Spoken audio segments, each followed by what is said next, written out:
ketika Bapak Ibu memandang gelas, bisakah Bapak Ibu memandang kaca pada gelas itu?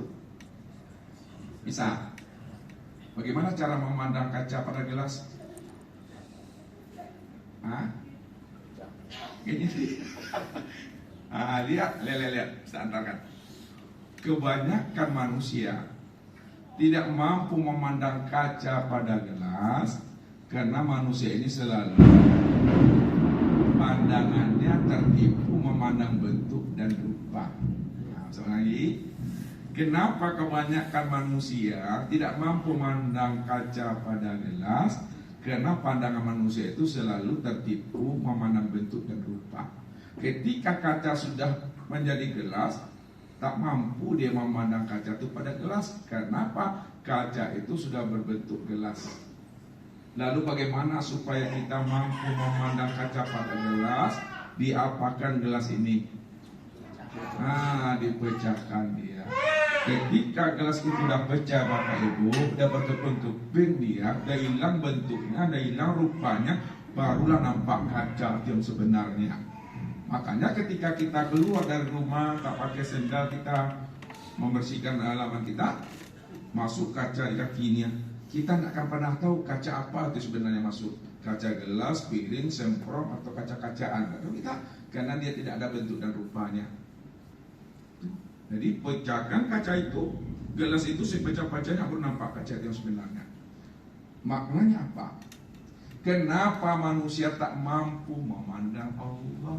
Karena manusia itu selalu tertipu memandang bentuk dan rupa. Lalu bagaimana jalannya supaya manusia itu mampu memandang Allah yang telah nyata pada dirinya? Diapakan manusia itu? Dipecahkan. Ini udah di rumah. Kalau gelas dipecahkan. Kalau kain baju diapakan? Ditanggalkan jahitnya. Kan begitu. Tanggalkan jahitnya baru nampak kain itu. Kalau ingin melihat benangnya, tanggalkan jalinannya. Tendunan itu kalau ingin melihat kapasnya, sobek-sobek pandang luar, nampak kapil. Kalau manusia ingin melihat Allah, hapuskan wujudnya, hapuskan sifatnya, fanakanlah wujud dan sifat kita. Kalau kita sudah paham dan mengerti, kita tiada wujud dan kita tiada bersifat, ketika itu nyatalah senyata-nyatanya Allah itulah yang wujud, Allah itu yang bersifat. Pada saat itu terangan nyatalah Allah itu. Rupanya Allah yang kita cari selama ini tiada di mana-mana, karena diri Allah itu inilah nyatanya dirinya yang disebut namanya insan itu. Kalau Jo nak nampak sama bapak ibu, ayo tuh ya butuh sangit. Nah itu. Itu butuh sangit. Sangat-sangat buta. Ya kan? Padahal kaca ini dah jadi gelasnya. Tak tahu juga kita memandang kaca pada gelas. Ini yang butuh sangit itu sangat-sangat buta. Panik aku tuh.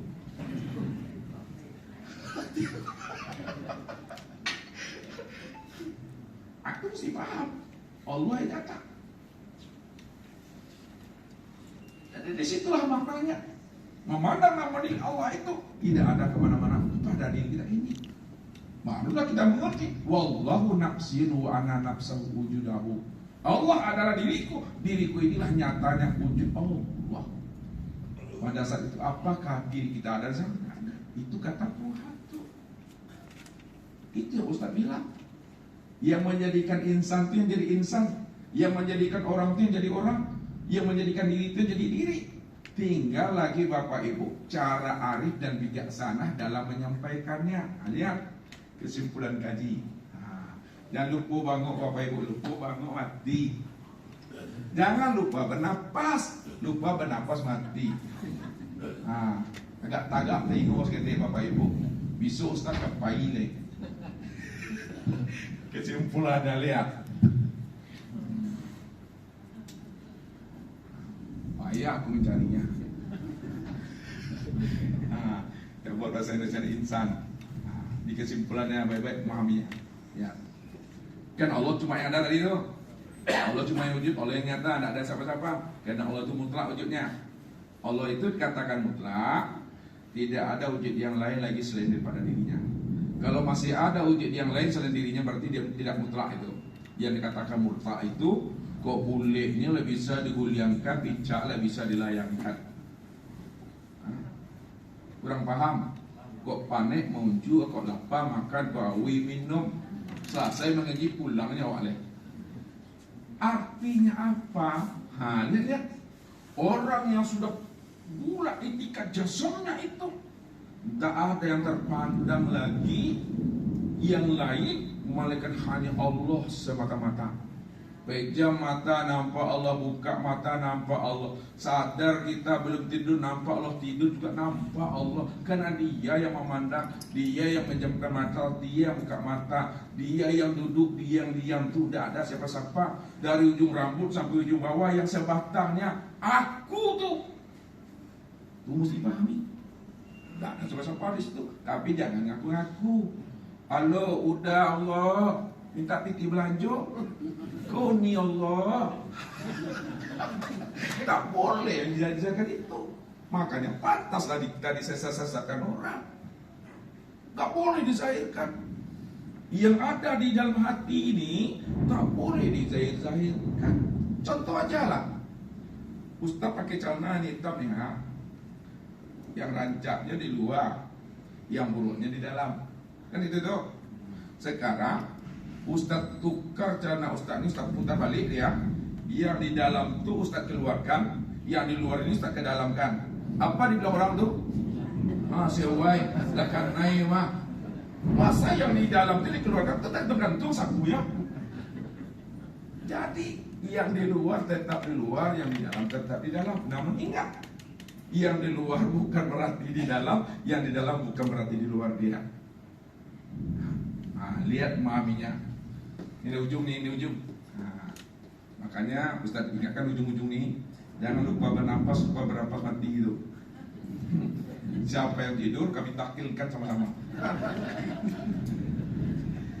Lihat kesimpulannya. Insan secara ilmu syariat, insan ini disebut namanya hamba Allah. Jadi secara ilmu syariat, insan itu disebut dengan hamba Allah. Insan secara ilmu thariqat maka disebut namanya bayang-bayang Allah, atau mir'atillah, cermin Allah. Jadi cermin Allah, bayang-bayang Allah, menurut orang thariqat itu yang disebut hamba Allah dalam pandang syariat. Hamba Allah dalam pandangan syariat, bayang-bayang Allah dalam pandangan orang thariqat. Itu mesti pahami itu. Kemudian yang ketiga, insan sebutannya dalam pandangan ilmu hakikat itu yang disebut namanya wujud Allah atau kenyataan Allah. Insan dalam pandangan ilmu ma'rifat itu yang disebut namanya dengan Allah. Mengerti aku? Jadi hamba Allah, bayang-bayang Allah, dalam pandangan makrifat itu adalah Allah. Karena dia cuma yang wujud, dia cuma yang ada secara mutlak. Namun setelah kita paham itu Allah, letakkan, gunakan, pakaikan, carilah kata yang paling tepat untuk mengutarakannya. Rahasiakanlah diri Allah itu pada insan, walaupun insan itu bukanlah kenyataan diri Bapak Ibu. Akan tetapi kenyataan dirinya Allah. Namanya banyak, dirinya cuma satu, seorang tuh. Jadi orang menyebut nama Allah, disebut pula orang kita Allah asik. Yang kacaunya itu bijaksana lah sedikit. Kalau kita sudah bijaksana, insya Allah tak ada ilmu itu disesat orang. Karena ilmu Al-Quran nih. Karena waktu aja terbatas nih Bapak Ibu. Kena Ustaz kuya kaji lah. Kalau ingin tahu jawabannya, kena ada waktu tunggulah pesan-pesan berikut ini. Yang sebenarnya itu Allah tuh dikunci oleh Nabi. Ini penabi yang menutupnya. Apa kata Nabi?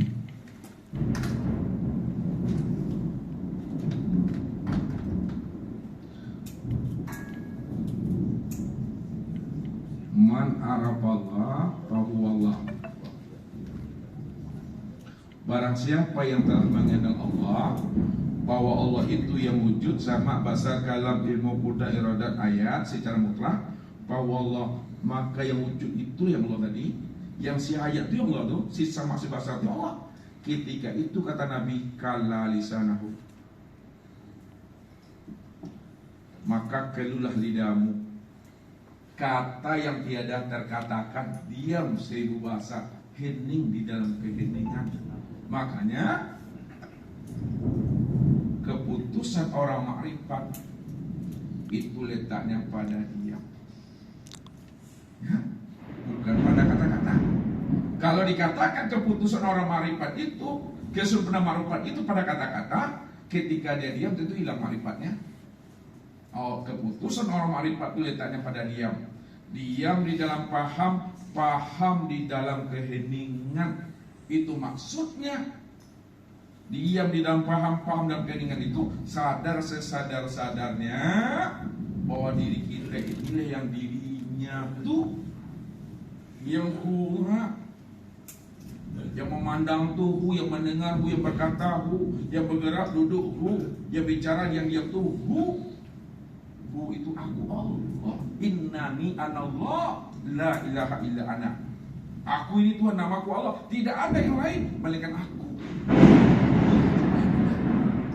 Maka apa yang dipandang, apa yang didengar, dialah itu.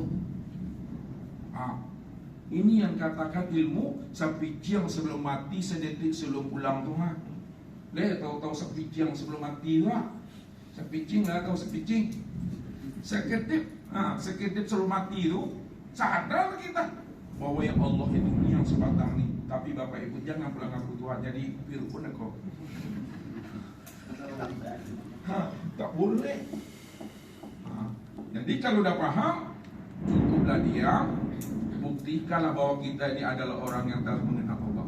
Orang yang mengenal Allah, maka hidupnya menjadi rahmatan lil alamin dan rahmatan bil alamin. Nampak sayang kepada suami, nampak sayang kepada bini, nampak sayang dan terhati sopan santunnya kepada anak. Makanya ayah bundanya menjadi contoh dan teladan di dalam keluarga kita. Tak ada orang mengenal Allah, ayam, kambing keluar dari sininya.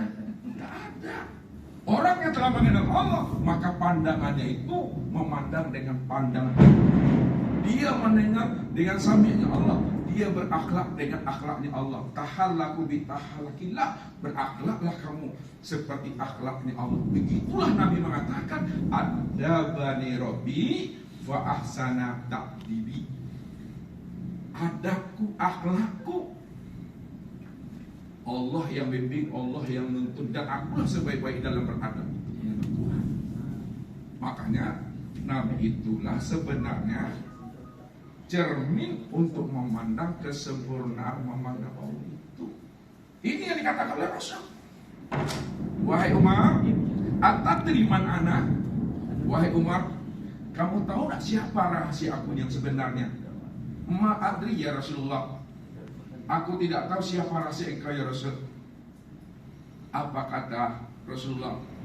Ana Ahmad bilal bin.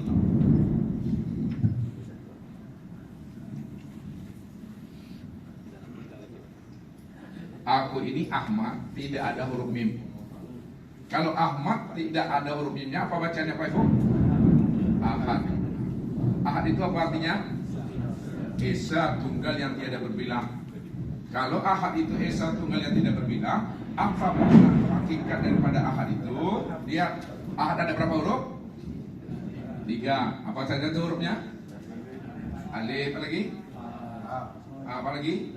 Dal. Alif itu maknanya Allah, Ha itu maknanya Muhammad, Dal itu maknanya adalah Adam. Itu maknanya Allah itu namaku, Muhammad itu wujudku, Adam itu rupaku, Insan itu rahasiaku. Aku aku yang menanggungnya. Aku yang menanggung zatku, sifatku, asmaku, dan afalku surah. Tidak ada siapa. Itu udah kata tuh Bapak Ibu. Udah liko Bapak Ibu tuh, sudah bermuajahah Bapak Ibu tuh, sudah bertatap wajah tuh. Kalau kita sudah liko bertatap wajah, kok mati-matinya oleh? Tidak perlu takut loh. Kenapa? Karena sejak mula jadinya kita tidak hidup dan kita tidak pernah mati. Siapa yang takut mati? Karena dia merasa dirinya hidup.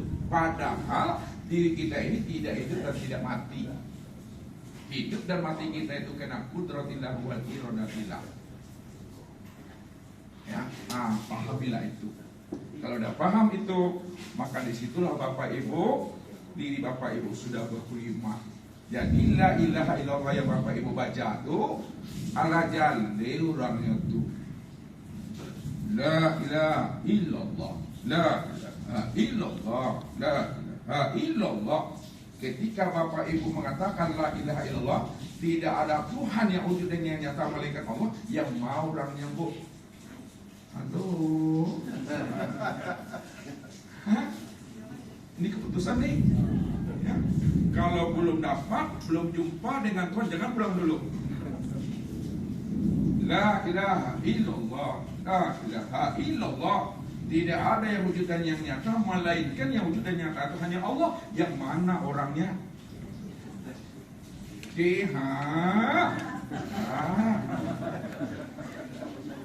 Tuhan. Lihat tahu ini dia nih barangnya, ini wujudnya. Sebut ini wujudnya, ini orangnya. Sebut sepeda ini wujudnya orangnya. Disebut Allah ini wujudnya orangnya Tuhan. Tapi tak boleh kamu ngaku setelah itu lagi. Paham dia, aku simpan tuh. Itulah katam tuh Bapak Ibu. Berapa kali katam itu suci yang sebelum mati. Wah, bisu nak ganti ya.